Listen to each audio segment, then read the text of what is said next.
Assalamualaikum warahmatullahi wabarakatuh. Hai anak-anakku kelas 3, bagaimana kabar kalian? Semoga kalian selalu sehat dan terus semangat untuk mengikuti pembelajaran ini. Anak-anak, hari ini kalian memasuki tema 2, subtema 2 yaitu manfaat hewan bagi kehidupan manusia di pembelajaran yang kedua untuk kelas 3 sekolah dasar.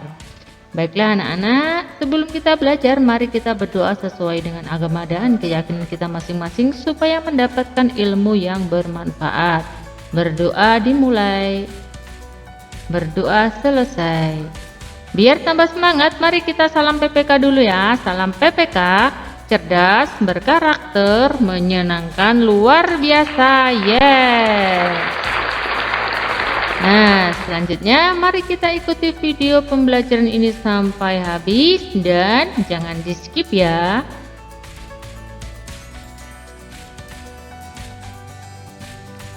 Benny dan teman-temannya belajar di dalam kelas. Seisi kelas sedang mendengarkan dongeng.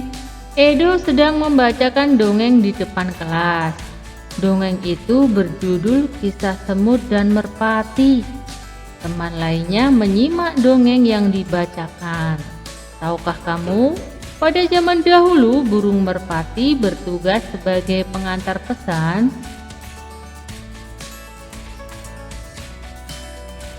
Nah, ini adalah dongeng kisah si semut. Ini si semutnya dan merpati. Kisah Semut dan Merpati, pengarang anonim. Ini pada paragraf pertama. Pada suatu hari ada seekor semut yang sedang berjalan-jalan mencari makan di pinggir sungai. Seperti biasa dia berjalan dengan riang karena kurang hati-hati. Tiba-tiba ia terjatuh ke dalam sungai. Nah, ini semutnya terjatuh ke dalam sungai ya anak-anak. Arus sungai menghanyutkannya. Semut itu timbul tenggelam kelelahan. Ia berusaha untuk menepi ya, tetapi tidak berhasil. Seekor burung merpati kebetulan bertengger di ranting pohon yang melintang di atas sungai. Melihat semut yang hampir tenggelam, dia merasa iba. Tolong! Tolong!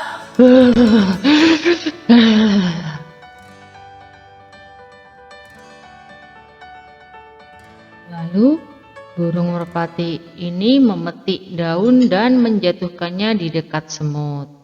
Semut merayap naik ke atas daun, akhirnya ia berhasil menyelamatkan diri dengan bantuan daun tersebut dan mendarat di tepi sungai.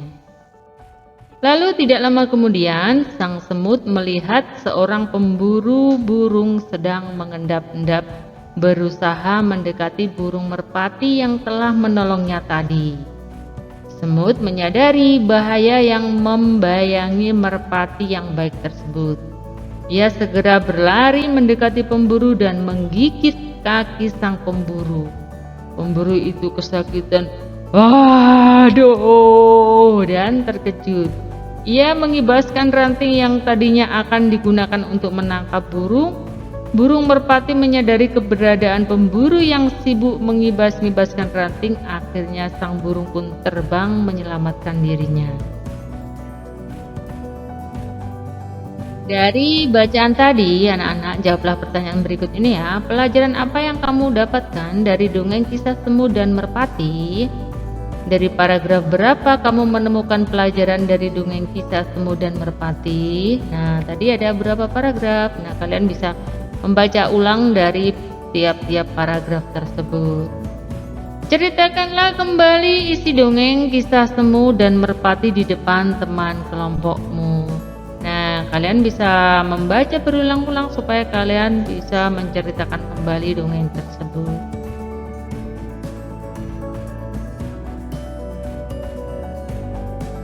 Bacalah teks di bawah ini dalam hati. Benny memelihara ayam di rumah karena ia menyukai binatang. Nah, ini gambarnya Benny sedang memberi makan pada ayam-ayamnya ya. Ayah Benny membuatkan kandang ayam. Setiap hari Benny memberi makan dan minum kepada ayam-ayamnya. Ayam-ayamnya sudah ada yang bertelur. Benny bertugas mengumpulkan telur-telur itu.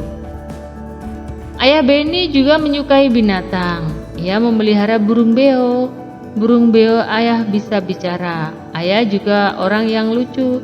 Ia mengajari burung beo kata-kata lucu. Ayah dan Benny sering tertawa mendengarkannya. Kadang-kadang Benny suka menggoda burung beo ayah. Nah, apakah kalian memiliki binatang peliharaan ayam?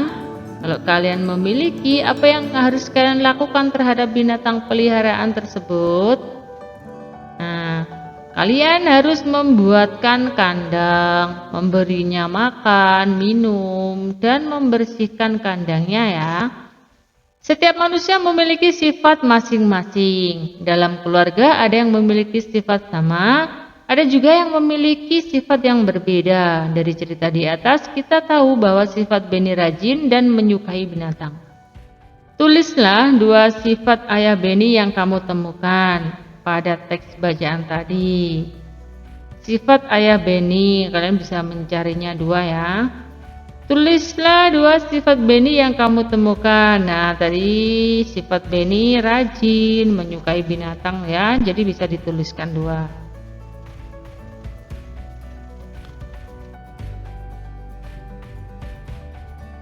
Edo paling jago kalau diminta menirukan gerak dan ekspresi wajah seseorang. Edo tahu kalau Benny menyayangi binatang. Ia suka menirukan tingkah laku dan ekspresi Benny saat mengelus-ngelus ayamnya. Kegiatan menirukan gerak dan ekspresi wajah seseorang disebut pantomim. Nah, kita bermain pantomim yuk. Kalian bisa menirukan gerak dan ekspresi wajah yang menggambarkan sifat salah satu keluargamu. Temanmu yang lain akan menebaknya. Lakukan gerakan bergantian. Pernahkah kalian melihat kelinci atau katak yang melompat? Cara kelinci atau katak bergerak dengan meloncat. Kita akan melakukan gerakan meloncat dalam permainan loncat tali. 2 orang temanmu memutar tali dan mulailah meloncat saat tali berputar ke bawah. Kaki lurus, lengan menggantung di depan tubuh, posisi tubuh jongkok dan jarak 2 kaki cukup lebar dan posisi dada tegak. Nah, ini sebelum meloncat pastikan jarak antara 2 kaki cukup lebar. Nah, ini posisi saat meloncat. Atau kalian bisa melihat video pembelajaran pada PCOK gerak lokomotor lompat ya. Di situ ada bagaimana tuh meloncat yang benar. Nah, pada video ini juga ya, pada channel Desi Edu juga sudah ada pembelajaran PCOK, bisa kalian lihat gerakan meloncat. Tubuh melesat ke udara dengan tangan terbuka ke atas. Loncatlah ke udara sementara tangan terbuka ke atas. Lalu mendarat dengan kaki depan dan lutut menekuk. Nah, ini seperti ini.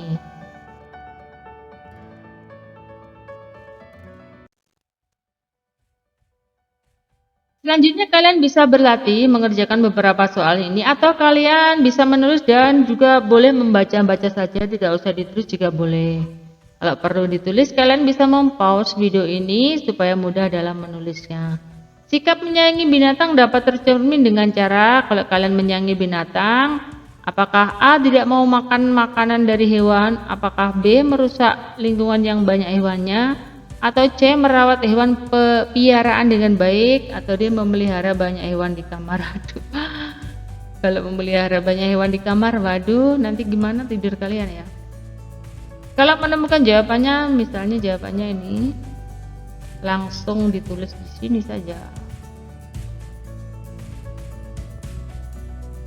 Memiliki hewan piaraan sangat bermanfaat. Hewan piaraan bisa menjadi teman bermain dan menghilangkan stres. Contoh hewan yang aman kita pelihara adalah elang dan ular. Waduh, ular. B. kalajengking dan ayam. Waduh, ayamnya nggak apa-apa sih, kalajengkingnya yang berbahaya ya. C. kelinci dan beruang. Aduh, beruangnya ini yang berbahaya. D. kucing dan marmut. Ya, sudah tahu ya jawabannya. Nomor 3, banyak hewan yang sudah punah di dunia. Sehingga untuk melindungi berbagai macam hewan yang mulai langka, maka banyak didirikan panti asuhan hewan. Pernah lihat enggak kalian panti asuhan hewan? B. Tempat adu hewan. Aduh, ini malah yang dilarang ya. Jangan sekali kalian mengadu hewan ya. Nanti bisa ditangkap sama Pak Polisi ya. Tempat penitipan hewan. D. Suaka marga satwa ya. Bisa dipilih jawabannya ya. Nomor 4. Setiap orang mempunyai sifat dan sikap yang berbeda-beda. Namun kita semua harus tetap saling A. Membandingkan, B. Menghargai, C. Mencela, D. Menghadiahi. Aduh, ini yang paling disuka ya, menghadiahi ya, dikasih hadiah itu yang paling suka ya. Nomor 5. Sikap-sikap di bawah ini yang tidak termasuk sikap yang baik ya. Yang baik berarti tidak termasuk lah ya. Jangan kejebak sama soalnya. Tidak yang baik berarti sikap yang buruk. Pemarah, penolong, pemaaf, peduli. Nah, sudah tahu ya jawabannya. Jika kalian masih mengalami kesulitan, bisa meninggalkan pesan pada kolom komentar di komentar video ini. Insya Allah Ibu bantu menjawabnya. Atau kalian juga bisa bertanya kepada orang tua dan guru. Tadi anak-anak, pembelajaran yang bisa Ibu sampaikan, mohon maaf ya atas segala kesalahan dan kekurangan. Sampai jumpa pada video pembelajaran berikutnya. Ibu akhiri, wassalamualaikum warahmatullahi wabarakatuh.